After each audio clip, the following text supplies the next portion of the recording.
How to enable or disable Samsung Note in Now Bar Live Notifications on the Samsung Galaxy S25, S25 Plus, or the S25 Ultra. First, tap on the home button to return back to the home screen. Then from the home screen, swipe down at the top to open up Quick Settings. Then here, tap on the settings icon. Next, we then scroll down and tap on lock screen and AOD. From here, tap on Now Bar.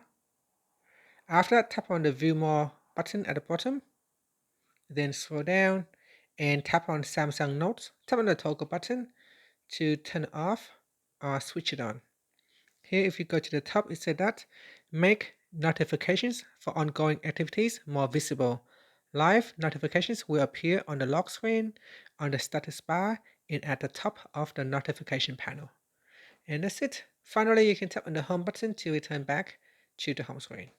Thank you for watching this video. If you find it helpful, please like and subscribe to my channel for more videos.